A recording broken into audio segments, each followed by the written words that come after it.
প্রিয় শিক্ষার্থীরা, good afternoon. আশা করি তোমরা সবাই ভালো আছো, সুস্থ আছো এবং স্বাস্থ্যবিধি মেনে বাসায় অবস্থান করছো। সবাই নিশ্চয়ই বায়োলজি ক্লাসটা দেখেছো। আমি আজকে এসেছি তোমাদের কাছে কেমিস্ট্রি ক্লাস নিয়ে। আজকে কেমিস্ট্রির একটা বেসিক অধ্যায় নিয়ে আলোচনা করব তোমাদের সাথে। সেটি হচ্ছে কি পঞ্চম অধ্যায় রাসায়নিক বন্ধন, যেটা আমাদের কেমিস্ট্রির জন্য খুব খুব ইম্পর্টেন্ট একটা চ্যাপ্টার। আর নবম এবং দশম শ্রেণী দুই গ্রুপের জন্যই খুব ইম্পর্টেন্ট। ক্লাস 10-এর তোমরা একবার আমার এই ক্লাসটা করেছো, আর ক্লাস 9-এ যারা আছো তারা একটু মনোযোগ দিয়ে দেখবে, তাহলে অবশ্যই বুঝতে পারবে ইনশাল্লাহ। আচ্ছা, আমাদের অধ্যায়ের নাম কি? প্রথমে আসি, অধ্যায়ের নামটা কেন রাসায়নিক বন্ধন হলো। আর এইভাবে তোমাদের একটু বলে রাখি যে আজকে আমরা কি কি বিষয় নিয়ে আলোচনা করব আমি এখানে লিখে দিয়েছি।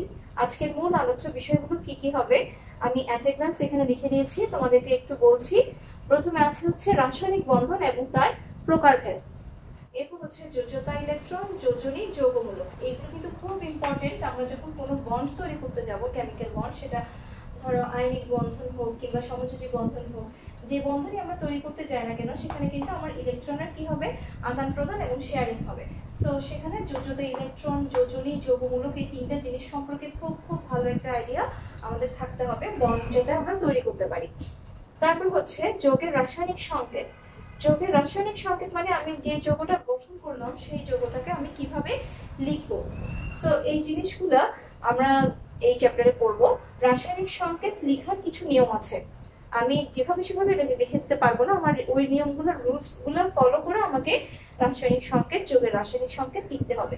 এরপর হচ্ছে প্রকারভেদ। রাসায়নিক সংকেতের আবার প্রকার আছে, অর্থাৎ আণবিক সংকেত এবং গাঠনিক সংকেত, এগুলো সম্পর্কে আমরা পড়বো। তারপর হচ্ছে অষ্টক এবং দুইয়ের নিয়ম। এরপর হচ্ছে নিষ্ক্রিয় গ্যাস।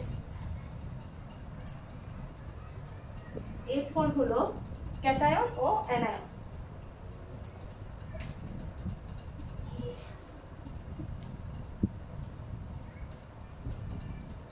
এই ক্যাটায়ন এবং অ্যানায়ন, নিষ্ক্রিয় গ্যাস, এগুলো সম্পর্কে আমরা আজকে পড়বো।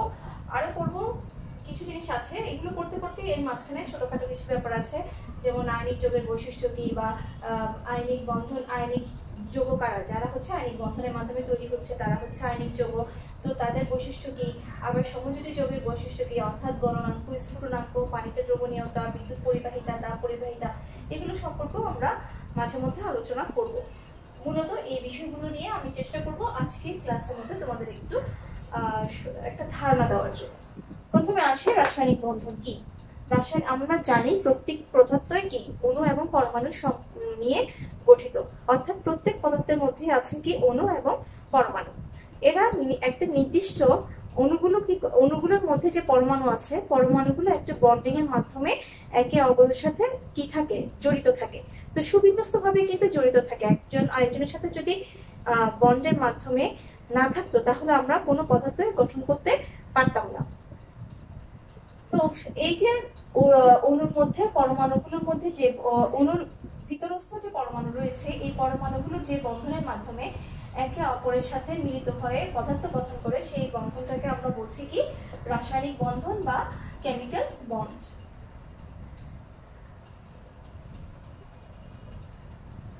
এই রাসায়নিক বন্ধন হচ্ছে তিন ধরনের। আমরা দেখব আমাদের বইয়ে তিন ধরনের রাসায়নিক বন্ধনের কথা আলোচনা করা হয়েছে: আয়নিক বন্ধন বা তড়িৎযোজী বন্ধন, সমযোজী বন্ধন এবং আরেকটা হচ্ছে ধাতব বন্ধন। আয়নিক বন্ধন কি? আয়নিক বন্ধন সম্পর্কে মোটামুটি তোমরা সবাই জানো। আয়নিক বন্ধন হচ্ছে কি, যখন ইলেকট্রন আদান প্রদানের মাধ্যমে একটি ধাতু এবং একটি অধাতুর মধ্যে যে বন্ডটা তৈরি হয়, ধাতু কি করবে, ইলেকট্রন ত্যাগ করবে, আর অধাতুটা ইলেকট্রন গ্রহণ করবে, সেটার মাধ্যমে যে বন্ডটা তৈরি হয় সেটা হচ্ছে কি আয়নিক বন্ধন। যেমন হচ্ছে ধরো সোডিয়াম এবং ক্লোরিন। সোডিয়াম কি করবে, সোডিয়াম অবশ্যই ধাতু, সে কি করবে, ইলেকট্রনটা ত্যাগ করবে। আর ক্লোরিন কি করবে, যেই পরিমাণ ইলেকট্রন ত্যাগ করলো, সোডিয়াম যদি একটা ইলেকট্রন ত্যাগ করে, ক্লোরিন কি করবে, সেই একটা ইলেকট্রনই গ্রহণ করবে। সেই একটা ইলেকট্রন সে গ্রহণ করে কি করবে, আয়নিক যৌগ তৈরি করবে, অর্থাৎ এই বন্ডটাকে আমরা তখন বলবো হচ্ছে আয়নিক বন্ধন। আর সমযোজী বন্ধন ইউজুয়ালি আমরা দেখি হচ্ছে দুটি অধাতুর মধ্যে ইলেকট্রন শেয়ারিং এর মাধ্যমে, কেউ কাউকে দিবে না, কিন্তু দুজনে ইলেকট্রন শেয়ার করবে, শেয়ার করে যে বন্ধনটা তৈরি করবে সেই বন্ধনটাকে আমরা বলছি সমযোজী বন্ধন। আর ধাতব বন্ধন হচ্ছে ধাতুর মধ্যে যে আয়নগুলো থাকে, অর্থাৎ ধাতু কি করে, ইলেকট্রন তো আমরা আগে এটাতেই জেনেছি আয়নিক বন্ধনের সময় ধাতু ইলেকট্রন ত্যাগ করে। তো ধাতু যখন ইলেকট্রন ত্যাগ করে তখন সে কি অবস্থায় থাকে, ধনাত্মক আয়নিত অবস্থায় থাকে। এর মধ্যে কিছু যখন ধনাত্মক আয়নিত অবস্থায় থাকবে তখন ধাতব বন্ধনের মধ্যে ইলেকট্রন গুলো সঞ্চারণশীল অবস্থায় থাকবে, আর যে ইলেকট্রনটা দিয়ে দিচ্ছে সেখানে একটা আমার পারমাণবিক কোর বা অ্যাটমিক কোর বা পারমাণবিক শ্বাসের সৃষ্টি হবে। অর্থাৎ ধাতুর মধ্যে আয়নগুলো যে বন্ধনের মাধ্যমে একে অপরের সাথে মিলিত থাকবে বা একে অপরের সাথে অবস্থান করবে যে বন্ধনের মাধ্যমে, সেই বন্ধনটাকে আমরা বলছি কি ধাতব বন্ধন। তো এখানে আমার কিছু ছোট ছোট কোয়েশ্চেন কিন্তু চলে আসছে। এই যে আমি বললাম পারমাণবিক শ্বাস, তো অ্যাটমিক কোর বা পারমাণবিক শ্বাস বলতে কি বুঝো, তারপর সঞ্চারণশীল ইলেকট্রনের একটা কথা বললাম যে সঞ্চারণশীল ইলেকট্রনগুলা ধাতুর মধ্যে ঘোরাফেরা করবে। তো এই সঞ্চারণশীল ইলেকট্রন বলতে কি বুঝি বা অ্যাটমিক কোর বলতে কি বুঝি, এগুলো কিন্তু এর মধ্যে চলে আসে, আমার জ্ঞানমূলক প্রশ্নের মধ্যে কিন্তু চলে আসে। তারপর হচ্ছে রাসায়নিক বন্ধন কাকে বলে, কত প্রকার, একটি আয়নিক যৌগ, একটি আয়নিক যৌগের উদাহরণ দাও। তো এই টাইপের ছোটখাটো কোয়েশ্চেন কিন্তু আমার এর মধ্যে চলে আসে। এই গেল রাসায়নিক বন্ধন এবং তার প্রকারভেদ।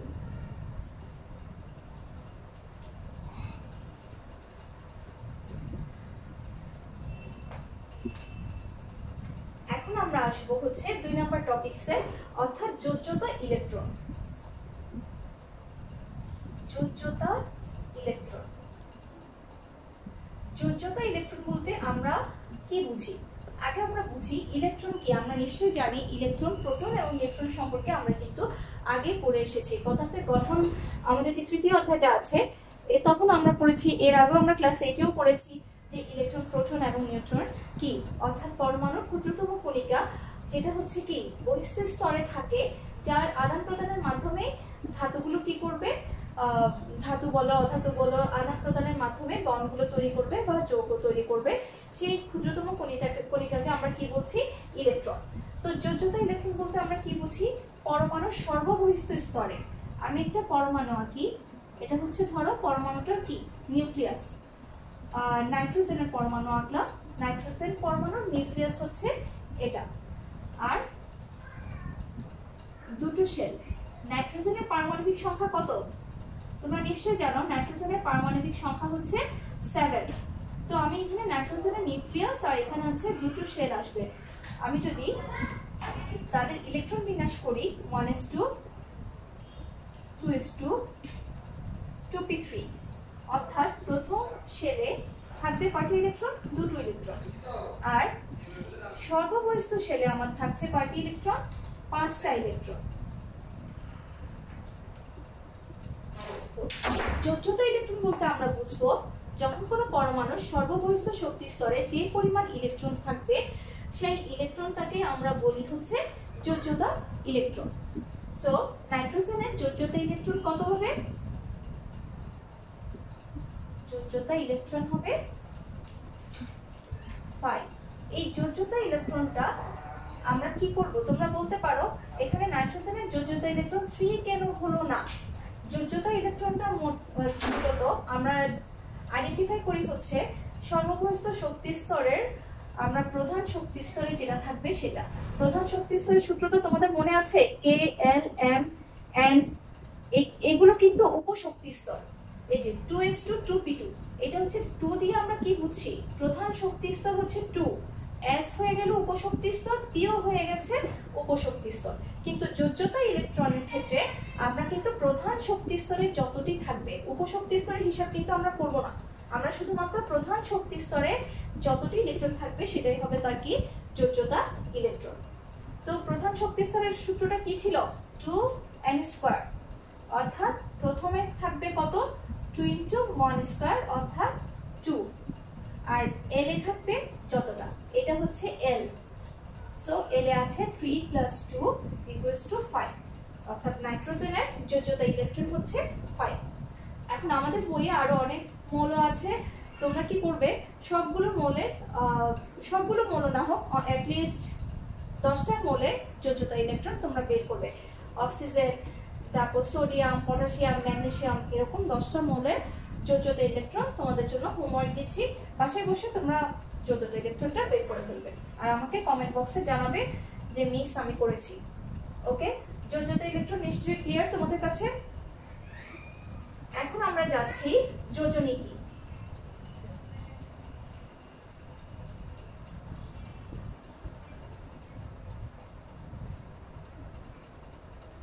যোজনী, যোজনীকে আর কি বলে? যোজনীকে কিন্তু আমরা যোজ্যতাও বলি। যোজনীর আরেকটা নাম হচ্ছে যোজ্যতা। এগুলো কিন্তু আমাদের জানা থাকতে হবে। আমাদের জ্ঞানমূলক বা 1 নম্বরের কোয়েশ্চেনে অনেক সময় আসতে পারে যোজ্যতা কি, বা অনুধাবনমূলক কোয়েশ্চেন আসতে পারে যোজ্যতা কিভাবে নির্ণয় করি। সো তখন আমার মাথায় আসবে আমি তো যোজনী পড়েছি, যোজ্যতা পড়িনি। সো দুটোই সম্পর্কে মানে ধরো একটার আরেকটা নাম থাকতে পারে, ওই নামটা সম্পর্কেও আমরা জেনে রাখবো। যোজনীকে আমরা যোজ্যতাও বলি। তো যোজনী বলতে কি বুঝি? যোজনী বলতে আমরা বুঝি একটা মৌল আরেকটা মৌলের সাথে যে পরিমাণ ইলেকট্রন ত্যাগের মাধ্যমে বা গ্রহণের মাধ্যমে বন্ড তৈরি করবে, ওই পরিমাণ ইলেকট্রন সংখ্যাকে সেই মৌলের আমরা কি বলি? যোজনী বলি। আমি একটু ক্লিয়ার করি তোমাদের কাছে। ডেফিনেশন গুলো তো বইয়ে আছে, বাট আমি যদি তোমাদের একটু বুঝিয়ে দিই তাহলে বুঝতে সুবিধা হবে। ধরো এক্স একটা মৌল, আমি একটা মৌল নিলাম যার নাম হচ্ছে এক্স। তো এক্স মৌলটা অপর আরেকটা মৌলের সাথে মিলিত হবে। ধরো এক্সটা মিলিত হচ্ছে আমার কার সাথে? হাইড্রোজেনের সাথে। তো এক্স এর যোজনী এই ক্ষেত্রে কত হবে বলো তো? এক্স এর যোজনী এই ক্ষেত্রে হবে 2, অর্থাৎ এক্স এর দুটো হাত আছে। দুটো হাত দিয়ে সে দুটো হাইড্রোজেন পরমাণুকে সে নিতে পারছে। হাইড্রোজেনের যোজনী কত আমরা নিশ্চয়ই জানি। হাইড্রোজেন হচ্ছে এক যোজনী, হাইড্রোজেনের পারমাণবিক সংখ্যা হবে, হাইড্রোজেনের যোজনীয় হচ্ছে কি? 1। তো হাইড্রোজেন কি করবে? একটা মাত্র পরমাণু সে কি করবে? দিতে পারবে। সো আমি এই যে মৌলটা নিলাম এক্স মৌল, সে দুটো হাইড্রোজেনকে ধরতে পারছে, অর্থাৎ এই এক্স মৌলের যোজনী হবে কত? 2। এবার তোমাদের কোশ্চেন আসতে পারে আমি কেন শুধু হাইড্রোজেন নিব? না, আমি শুধু হাইড্রোজেন নিব না, আমি এমন সব মৌল নিব যাদের যোজনী হচ্ছে 1। হাইড্রোজেনের জায়গায় আমি ক্লোরিন নিতে পারি, আমি ফ্লোরিন নিতে পারি, ওদেরও যোজনী হচ্ছে কত? 1। সো আমি যখন যেসব মৌল নিব যাদের যোজনী 1, তাদের সাথে অন্য মৌলগুলো যে পরিমাণ হাত দিয়ে বা যে পরিমাণ বন্ড তৈরি করতে পারবে, যে পরিমাণ কি বলবো ইলেকট্রন শেয়ার করতে পারবে, ইলেকট্রন দিতে পারবে বা নিতে পারবে, ওই পরিমাণটাকে বলা হচ্ছে ওই মৌলের যোজনী। তাহলে আমি সোডিয়ামের ক্ষেত্রে ধরো সোডিয়ামের যোজনী কত? সোডিয়ামের যোজনী হচ্ছে 1, অর্থাৎ সোডিয়ামের সর্ববহিষ্ঠ শক্তি স্তরে কয়টি ইলেকট্রন আছে? 1টি ইলেকট্রন। এই 1টি ইলেকট্রন সে দিয়ে কি করবে? আয়নিক বন্ডের মাধ্যমে ক্লোরিনের সাথে কি করে? বন্ড তৈরি করবে বা যৌগ সোডিয়াম ক্লোরাইড তৈরি করবে।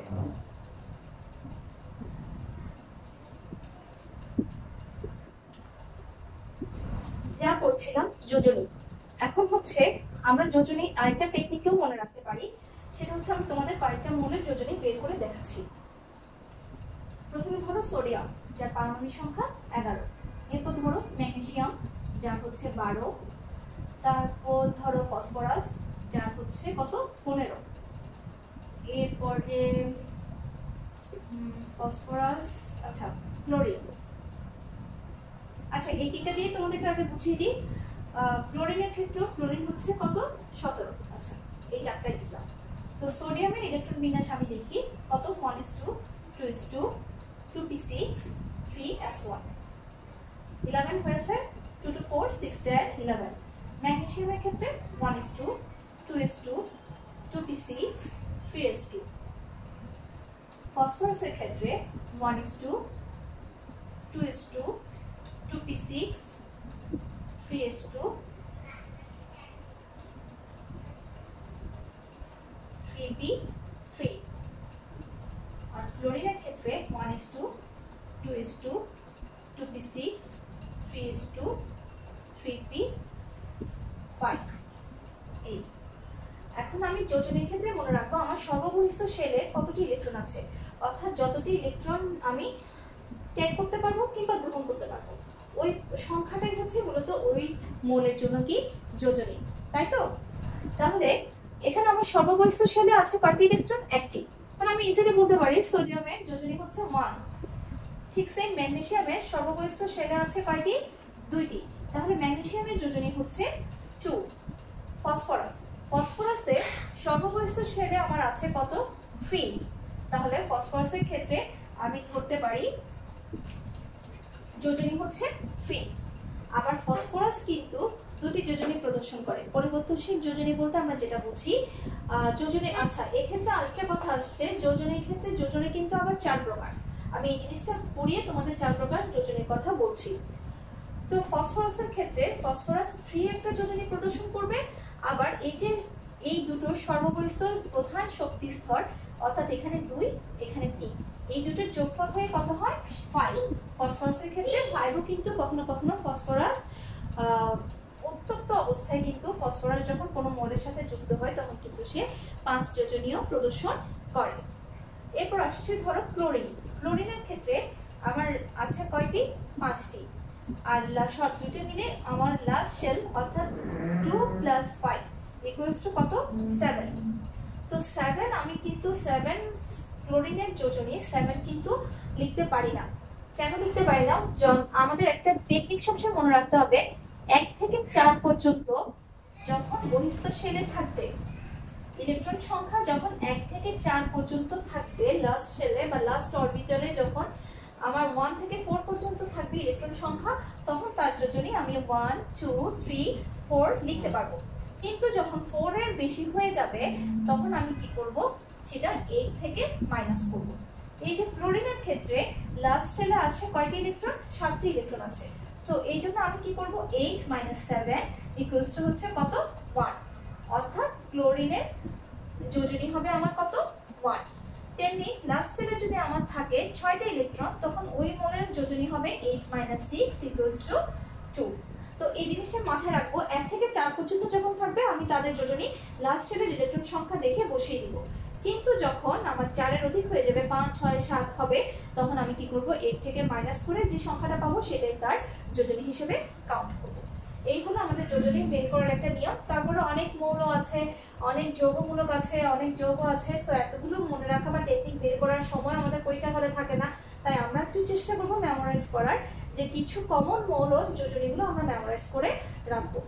এই তাহলে গেল, আমি মুছে ফেলছি, এটা যোজনীটা মুছে ফেলছি।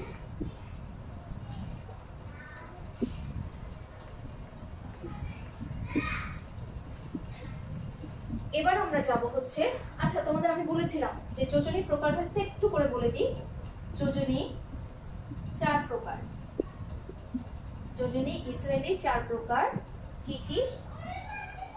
সক্রিয় যোজনী, সুপ্ত যোজনী, পরিবর্তনশীল যোজনী।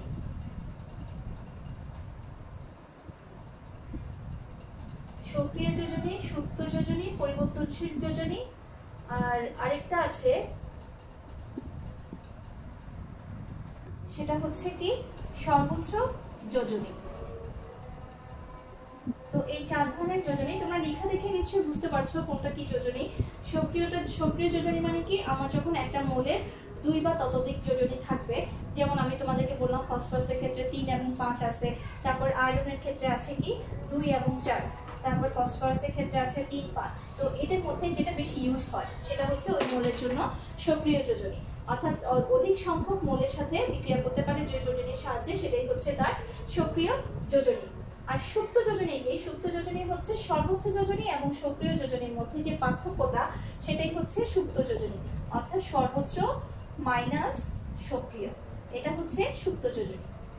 আর পরিবর্তনশীল যোজনী তো তোমরা বুঝতেই পারছো যে একটা মৌল যখন ধরো এক সময় 3 যোজনী প্রদর্শন করলো, কিন্তু আমি তাকে তাপ দিলাম, তার গলনাঙ্ক স্ফুটনাঙ্ক বেড়ে গিয়ে তার যোজনীটা চেঞ্জ হয়ে আরো বেড়ে গেল, তখন সেটা হচ্ছে তার পরিবর্তনশীল যোজনী। আর সর্বোচ্চ যোজনী কি? সর্বোচ্চ যোজনী হচ্ছে এই 2 ফসফরাসের ক্ষেত্রে সর্বোচ্চ যোজনী আমি কি হবে 4, আর সরি হ্যাঁ আয়রনের ক্ষেত্রে সর্বোচ্চ যোজনী হবে 4, আর ফসফরাসের ক্ষেত্রে সর্বোচ্চ যোজনী হচ্ছে 5। এই হচ্ছে সক্রিয় যোজনী, সুপ্ত যোজনী, পরিবর্তনশীল যোজনী এবং সর্বোচ্চ যোজনী। এগুলো সম্পর্কে জাস্ট একটু তোমরা আইডিয়া রাখলেই হবে। তাহলে আমি মুছে দিচ্ছি যোজনীর প্রকারভেদটা, মুছে দিচ্ছি। নেক্সট চলে যাচ্ছি এখানে আর কি কি ছিল, যোজিত ইলেকট্রন, যোজনী, এরপর হচ্ছে যৌগমূলক। যৌগমূলক এই কথাটা দিয়ে কিন্তু আমরা বুঝতে পারছি এখানে অনেক কিছুর কি থাকবে, সমাহার থাকবে, অর্থাৎ এক বা একাধিক পরমাণু গুচ্ছ একত্রিত হয়ে যে মূলকটা তৈরি করবে, অর্থাৎ যে রেডিক্যালটা তৈরি করবে সেটি হচ্ছে যৌগমূলক। যৌগমূলকের একটা বিশেষ ধর্ম হচ্ছে সে কখনো মুক্ত অবস্থায় প্রকৃতিতে থাকে না, সে সবসময় আয়নিত অবস্থায় থাকে, অর্থাৎ সে হয়তো ধনাত্মক অবস্থায় থাকতে পারে অথবা ঋণাত্মক অবস্থায় থাকতে পারে। অর্থাৎ এক বা একাধিক মৌলের একাধিক যৌগের পরমাণু গুচ্ছ যখন একসাথে মিলিত হয়ে আয়নিত অবস্থায় কোনো যৌগ গঠন করে তখন সেটাকে আমরা কি বলছি, যৌগমূলক বলছি। আবার যৌগমূলক তোমাদেরকে বলে দিলাম ধনাত্মক অবস্থায় থাকতে পারে ধনাত্মক যৌগমূলক, আর একটা হচ্ছে কি ঋণাত্মক যৌগমূলক। অর্থাৎ যৌগমূলক দুই ধরনের, ধনাত্মক এবং ঋণাত্মক। ধনাত্মক যৌগমূলকের মধ্যে রয়েছে কি ফসফোনিয়াম, অ্যামোনিয়াম, এগুলো হচ্ছে ধনাত্মক যৌগমূলক। আর ঋণাত্মক যৌগমূলক অনেক আছে, হাইড্রক্সিল আয়ন, তারপর হচ্ছে ধরো বাইকার্বনেট, তারপর হচ্ছে এই ধরনের অনেক আছে, তোমাদের বইয়ে তোমরা পড়ে নিবা। তো ধনাত্মক যখন তার পাশে ধনাত্মক চার্জ থাকবে তখন তোমরা বুঝে নিবে এটা হচ্ছে ধনাত্মক যৌগমূলক, আর যখন মাইনাস চিহ্ন থাকবে তখন সেটা হয়ে যাচ্ছে কি ঋণাত্মক যৌগমূলক। এই হচ্ছে যৌগমূলক সম্পর্কে তোমাদের বেসিক পড়াশোনা, আর একটু বইটা পড়ে নিলে ডেফিনিশনটা ক্লিয়ার হবে। তারপর হচ্ছে যৌগের রাসায়নিক সংকেত। যৌগের রাসায়নিক সংকেত বলতে কি বুঝি, যৌগের রাসায়নিক সংকেত আমরা যখন কোনো যৌগ তৈরি করি, যেমন ধরো সোডিয়ামের সাথে, সোডিয়াম কিভাবে যৌগ তৈরি করে, তা সোডিয়ামের সর্বশেষ শক্তি স্তরে যে একটা ইলেকট্রন আছে সে কি করবে, ওই একটা ইলেকট্রনটা সে দিয়ে দিবে। আর ক্লোরিন কি করে, তার সর্ববস্থ শক্তি স্তরে যে একটা ইলেকট্রন আছে, সরি তার সর্ববস্থ শক্তি স্তরে আছে কয়টি ইলেকট্রন, 7টি ইলেকট্রন, সে কি করবে সোডিয়ামের দেওয়া এই ইলেকট্রনটা গ্রহণ করবে, গ্রহণ করে সে কিসে ক্লোরাইড আয়নে পরিণত হবে। আর সোডিয়াম এদিকে সোডিয়াম ধনাত্মক আয়নে পরিণত হচ্ছে। সো এই যে সোডিয়াম এবং ক্লোরিন দুইজন মিলিত হচ্ছে সোডিয়াম ক্লোরাইড তৈরি করছে, এই সোডিয়াম ক্লোরাইডটাই হচ্ছে তারকে, এটা হচ্ছে ওই যৌগের রাসায়নিক সংকেত। তো কোনো একটা যৌগ তৈরি হওয়ার পর তাকে যখন আমি সংকেত দিয়ে প্রকাশ করব, তার একটা নাম দিব, নামটা আমি লিখবো কিভাবে, সো এই জিনিসগুলোই হচ্ছে রাসায়নিক সংকেত। অর্থাৎ রসায়নের ভাষায় আমাকে তাকে নামকরণ করতে হবে, তাকে সংখ্যা দিয়ে বোঝাতে হবে কয়টি সোডিয়ামের সাথে কয়টি ক্লোরিন মিলিত হচ্ছে, বা কয়টি হাইড্রোজেনের সাথে কয়টি অক্সিজেন মিলিত হয়ে পানি তৈরি করছে। আমি যখন সংখ্যা সহ একসাথে বুঝিয়ে দিব, সংকেতটা দেখার সাথে সাথে তোমরা বুঝতে পারবে এখানে কয়টি হাইড্রোজেন আছে পানির মধ্যে, কয়টি অক্সিজেন আছে। অথবা ধরো আমি আরেকটা ধরো মিথেন, মিথেনের কার্বন কয়টি আছে, হাইড্রোজেন কয়টি আছে, সংকেতটা দেখার সাথে সাথেই তোমরা বুঝে যাবে। তো এগুলোই হচ্ছে কি যৌগের রাসায়নিক সংকেত। তো রাসায়নিক সংকেত কিন্তু আমাদের কিছু রুলস ফলো করতে হবে, যে রুলসগুলো ফলো করে আমরা সাধারণত সংকেতগুলো লিখব। এই সংকেত লেখার নিয়ম আমাদের বইয়ে খুব ক্লিয়ারলি দেওয়া আছে, রাসায়নিক সংকেত লেখার 3-4টা নিয়ম সম্ভবত দেওয়া আছে, আর প্রকারভেদও দেওয়া আছে। রাসায়নিক সংকেতের প্রকারভেদটা আমরা একটু আগে আলোচনা করি, তারপর নিয়মে যাব। প্রকারভেদ হচ্ছে দুই ধরনের, একটা হচ্ছে আণবিক সংকেত আর হচ্ছে গাঠনিক সংকেত। আণবিক সংকেত এবং গাঠনিক সংকেত। আণবিক সংকেত কি, আণবিক সংকেত মানে হচ্ছে আমি শুধুমাত্র নামটা লিখব, যেমন ধরো CH4 এটা আমি লিখে দিলাম, H2O লিখে দিলাম, NaCl লিখে দিলাম। সো এগুলো হচ্ছে আণবিক সংকেত, অর্থাৎ একটা সোডিয়াম একটা ক্লোরিন, একটা সোডিয়াম আয়ন একটা ক্লোরিন আয়ন। এইদিকে হচ্ছে পানির ক্ষেত্রে হচ্ছে কি দুটো হাইড্রোজেন একটা অক্সিজেন, আর এখানে হচ্ছে একটা কার্বন 4টা হাইড্রোজেন। সো এভাবে যখন আমি লিখবো এটা হচ্ছে তার কি আণবিক সংকেত। তারপর গাঠনিক সংকেত। গাঠনিক সংকেত হচ্ছে আমি তার স্ট্রাকচারটা বুঝিয়ে দিব, সে কিভাবে তৈরি হচ্ছে। যেমন হচ্ছে কার্বনের ক্ষেত্রে কার্বন, এই কার্বনের 4টা হাত দিয়ে সে 4টা হাইড্রোজেনকে ধরলো। আমি যখন এই স্ট্রাকচারের মাধ্যমে বুঝাবো এটা হচ্ছে কি মিথেন, তখন আমি এটাকে বলবো গাঠনিক সংকেত। আবার ধরো ইথেন, ইথেনের আণবিক সংকেত কত হবে? C2H6। এটাকে আমি কিভাবে লিখবো? গাঠনিক সংকেত যখন লিখবো, দুইটা কার্বন পাশাপাশি একটা বন্ড দ্বারা আছে, আর এখানে বাকি আরো 3টা হাত বের হলো। এই 3টা হাতে কি ধরবে? সে হাইড্রোজেন ধরবে। হাইড্রোজেন ধরলো, অর্থাৎ দুইটা কার্বন C2 আর হাইড্রোজেন H6, একটা, দুইটা, তিনটা, চারটা, পাঁচটা, ছয়টা। এই আমি যখন স্ট্রাকচারটা শুধু এঁকে দিব তখন সেটা তার হবে গাঠনিক সংকেত। সে একক বন্ধনের সাথে আছে না দ্বিবন্ধনের সাথে আছে আমি কিন্তু তার স্ট্রাকচার দেখে বুঝে যাব। সো এভাবে হচ্ছে আমি আণবিক সংকেত এবং গাঠনিক সংকেত লিখবো। আশা করি এটা ক্লিয়ার। এখন হচ্ছে কিভাবে আমি সংকেতগুলো লিখবো, সংকেত লেখার নিয়ম। সংকেত লেখার নিয়ম হচ্ছে ধাতুগুলো প্রকৃতিতে কি অবস্থায় থাকে? মুক্ত অবস্থায় থাকে। এই জন্য ধাতুর পাশে আমাকে কখনো কি লিখতে হয় না, সোডিয়ামের পাশে আমি কখনো 2 লিখবো না, বা ম্যাগনেসিয়ামের পাশে, সোডিয়ামের পাশে আমি কখনো 1 লিখবো না, ম্যাগনেসিয়ামের পাশে কখনো 2 লিখবো না। অর্থাৎ ধাতুগুলো এমনিতেই লিখবো, সোডিয়াম, ম্যাগনেসিয়াম, পটাশিয়াম, এভাবে করে লিখবো। এটা হচ্ছে আমার 1 নাম্বার রুলস। কিন্তু যখন আমি গ্যাসিয়াস পদার্থগুলোর কাছে চলে যাব, যেমন হাইড্রোজেন কিন্তু মুক্ত অবস্থায় থাকতে পারে না। সে হাইড্রোজেন দুটো পরমাণু একত্রিত হয়ে একটা হাইড্রোজেন অণু গঠন করে। এই জন্য আমি কি লিখবো? H2 লিখবো। হাইড্রোজেনকে আমি এভাবে করে প্রকাশ করব। এটা হচ্ছে আমার ফার্স্ট রুলস সংকেত লেখার। ধাতুর ক্ষেত্রে ধাতুগুলা তার নাম অনুসারে লিখবো, তার জাস্ট ল্যাটিন নাম হোক বা ইংরেজি নাম হোক, তার প্রথম 2 অক্ষর দিয়ে তাকে আমি প্রকাশ করব।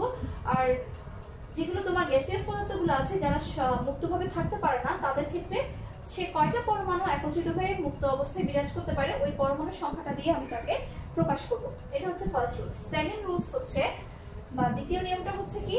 দ্বিতীয় নিয়মটা হচ্ছে, ধরো কার্বন ডাইঅক্সাইড, কার্বনের যোজনী হচ্ছে কত? কার্বন ডাইঅক্সাইড যখন তৈরি হয় আমরা জানি কার্বনের যোজনী হচ্ছে 4 আর অক্সিজেনের যোজনী হচ্ছে কত? 2। তো কার্বন ডাইঅক্সাইড যখন একসাথে মিলিত হবে, কার্বন সাধারণত দ্বিবন্ধনের মাধ্যমে অক্সিজেনকে ধরে। অর্থাৎ অক্সিজেনের 2টা হাত, এদিকে কার্বনের 2টা হাত। কার্বনের আমরা জানি 4টা হাত। তো 4টা হাতের মধ্যে এদিকে 2টা হাত গেল, অক্সিজেনের 2টা হাত এর সাথে এসে একসাথে হলো। আবার ঠিক কার্বনের এখানে 2টো হাত, আবার অক্সিজেনের 2টো হাত একত্রিত মিলিত হলো। সো এই যে কার্বন এবং অক্সিজেন যে কার্বন ডাইঅক্সাইড তৈরি করলো বা কার্বন ডাইঅক্সাইড বানালো, সেক্ষেত্রে CO2 কিভাবে আসলো? আমার তো আসা উচিত ছিল হচ্ছে C4O2, তাই না? কারণ কার্বনের হচ্ছে 4 যোজনী, অক্সিজেনের যোজনী হচ্ছে 2, কিন্তু আমরা লিখছি কার্বন ডাইঅক্সাইড কিভাবে লিখছি? CO2 লিখছি। এটার নিয়ম হচ্ছে আমি যখন কোনো যৌগকে সংকেত দিয়ে প্রকাশ করতে যাব, তখন কার্বনের যোজনী চলে যাবে অক্সিজেনের কাছে আর অক্সিজেনের যোজনী চলে আসবে কার কাছে? কার্বনের কাছে। অর্থাৎ এদিকে C2 হয়ে যাবে আর অক্সিজেনটা হয়ে যাবে কত? O4। তো আমি C2O4 না লিখে লিখছি কি? CO2। কেন? কারণ হচ্ছে এই দুটো সংখ্যা আমার একটা নির্দিষ্ট সংখ্যা দিয়ে ডিভাইড হয়, অর্থাৎ 2 দ্বারা আমি ডিভাইড করতে পারছি। তো 2 দ্বারা যখন আমি ডিভাইড করি এটা 1 হয়ে যায় আর ওটা হয়ে যায় কত? 2। তো 1টা তো লিখতে হয় না, এই কারণে CO2 লিখি। অর্থাৎ এটা তোমার দ্বিতীয় নিয়মটা হচ্ছে যখন দুটো মৌল একটা একত্রিত হয়ে কোনো যৌগ তৈরি করে, তখন একটা মৌলের যোজনীটা অপর যৌগের যোজনীর পাশে ডান পাশে ছোট করে লিখতে হয়। এটাই হচ্ছে মেন নিয়ম। আর যদি ডিভাইডেশন করা না যায়, অর্থাৎ ধরো অ্যালুমিনিয়াম অক্সাইডের ক্ষেত্রে আমরা ধরি অ্যালুমিনিয়ামের যোজনী হচ্ছে কত? 3 আর অক্সিজেনের যোজনী হচ্ছে 2। কিন্তু অ্যালুমিনিয়াম অক্সাইড যখন তৈরি হয় তখন অক্সিজেনের যোজনীটা যাবে হচ্ছে অ্যালুমিনিয়ামের কাছে, অ্যালুমিনিয়ামের যোজনীটা আসবে হচ্ছে অক্সিজেনের কাছে। অর্থাৎ Al2O3, এই অ্যালুমিনিয়ামের 3 যোজনী চলে গেল অক্সিজেনের কাছে আর অক্সিজেনের 2 যোজনীটা কাছে আসলো অ্যালুমিনিয়ামের পাশে ছোট্ট করে ডান পাশে। নিশ্চয়ই তোমরা বুঝতে পেরেছো। এই ক্ষেত্রে আমি কিন্তু কোনো ডিভাইডেশনে যেতে পারছি না, কারণ এই 2, 3কে আমি কোনো একটা নির্দিষ্ট সংখ্যা দিয়ে ভাগ করতে পারবো না। এটা হচ্ছে আমাদের দ্বিতীয় নিয়ম। তো তোমরা বই পড়ে নিবা, এই নিয়মগুলোর কথাই আমাদের বইয়ে লেখা আছে। আমি একটু দ্রুত পড়াচ্ছি কারণ চেষ্টা করব সবগুলো সম্পর্কে একটু ধারণা দিতে। এখন চলে যাচ্ছি অষ্টক এবং 2 এর নিয়মে। অষ্টক নিয়ম কি? অষ্টক নিয়ম হচ্ছে প্রতিটা পরমাণু বলো, প্রতিটা অণু বলো, সে কি করে চায় তার সর্বশেষ শক্তি স্তরটা যাতে 8টা কি থাকে, ইলেকট্রন থাকে। 8টা ইলেকট্রন থাকা মানে সে কি নিষ্ক্রিয় গ্যাসের ইলেকট্রন বিন্যাস অর্জন করবে। আচ্ছা নিষ্ক্রিয় গ্যাস কি? নিষ্ক্রিয় গ্যাস কারা? যারা হচ্ছে কি যাদের সর্বশেষ শক্তি স্তর অষ্টক পূর্ণ আছে, 8টা ইলেকট্রন আছে, যা তারা কি করবে, তারা প্রকৃতিতে একা একাই বসবাস করবে, তারা আর কারোর সাথে মিলিত হবে না, এরাই হচ্ছে নিষ্ক্রিয় গ্যাস। তো সবগুলো মৌলই চায় কি এই নিষ্ক্রিয় গ্যাসের ইলেকট্রন বিন্যাস অর্জন করে স্থিতিশীল হয়ে থাকবে এবং সারা বছর সারা জীবন এইভাবে থাকবে। তো এই অষ্টক নিয়মটা হচ্ছে, যেমন ধরো সোডিয়াম ক্লোরাইডের ক্ষেত্রে সোডিয়ামের লাস্ট শেলে একটা আছে, ক্লোরিনের লাস্ট শেলে আছে 7। তো সোডিয়াম চাইবে কি এই একটা ইলেকট্রন আমি দিয়ে দিলে আমার অষ্টক আমি কি করব, স্থিতিশীল হয়ে যেতে পারবো, অর্থাৎ আমার তার আগের শেলে 8টা ইলেকট্রনই থাকবে। আবার ক্লোরিন কি করবে, তার একটা ইলেকট্রন দিলেও কিন্তু কাজ হচ্ছে না, তার আরো 6টা ইলেকট্রন রয়ে যাচ্ছে, তার জন্য ইজি হবে কি একটা ইলেকট্রন গ্রহণ করে অষ্টক পূর্ণ করা। সে কি করবে, এই সোডিয়াম থেকে ইলেকট্রনটা নিয়ে অষ্টক পূর্ণ করবে। তো অষ্টকের রুলসটা হচ্ছে কি, সর্বশেষ শক্তি স্তরে আমার কয়টা ইলেকট্রন থাকবে, 8টা ইলেকট্রন থাকবে, আমি স্থিতিশীল থাকবো, এটাই হচ্ছে অষ্টকের রুলস।